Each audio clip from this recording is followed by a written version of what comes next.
I was contracted, right, most of my career. I mean, Joe Weider signed me to contract when I was 23, and I was paid to work out, which was amazing to me. So I was getting a check no matter what. But I didn't take advantage of that, which I think a lot of guys do. So my life was structured where I'd still get up at 6 or 7 in the morning, and I would train whatever twice a day. I'd be in bed at 9 or 10 o'clock, and then the day would start the next day. So I treated it with a solid routine. You know, I followed the diet regimens, like I said, and you know, everything was on point.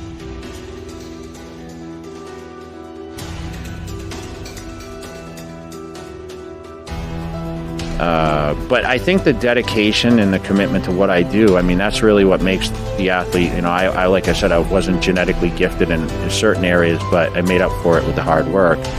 And that comes from the background, obviously the upbringing, but I was also stubborn as hell, right? I mean, I was told I couldn't do this, I couldn't do that. I was told I wouldn't be a good pro. I was told I'd never turn pro, never win the Olympia.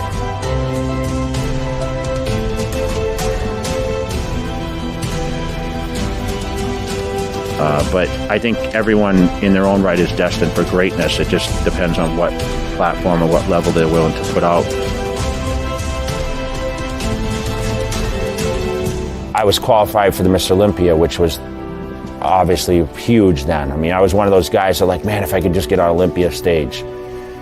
Went to Olympia and I got dusted. I got second to last. I was 15 out of 16 and I was like, fuck, should I quit? You know, I was like so devastated. I remember saying to my wife at the time, am I just not good, you know? And my trainer, Chris Aceto, who was there, my dietitian, he's like, man, like, I don't get it because you didn't get compared to some of the guys I thought you could have beat. So we got over that and I said, you know what, forget it. I had moved to California right after that. Joe Weider, actually, who brought Schwarzenegger, moved me out to California, kind of said, well, I want you closer to the magazines. Why don't you come out here? You can make more money. So I moved to Orange County.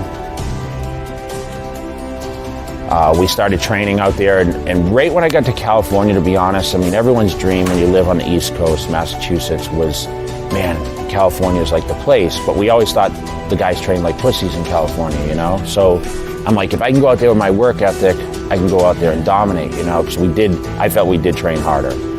And we didn't have the nice weather, and I remember going to the gym in work boots and like it's snowing and shit, and the gym would get, you know, they'd close the gym early, so I'm like, man, we're gonna go out to California, we're gonna crush it.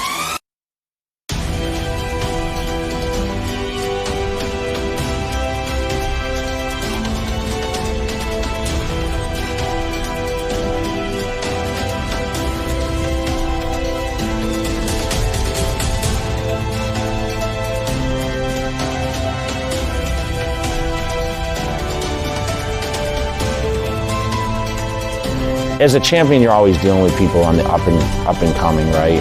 But I didn't give a shit. I was just like, you know, I'm coming for what's mine, and I knew I had work to get there. And I had a great run. I mean, it was top 2 in the world for 12 years, and you know, not many people can say that. If there was no Ronnie Coleman, I'd probably be the record holder at this point. But I was battling probably the greatest Mr. Olympia we ever seen, best body. I mean, he was a power trainer. I mean, he was the guy that, and they squatted 800 pounds, and you know, he'd bench press, you know, 500 pounds for 12 repetitions, I mean, pretty easily. So, like, he was probably one of the strongest, if not the strongest, bodybuilder ever.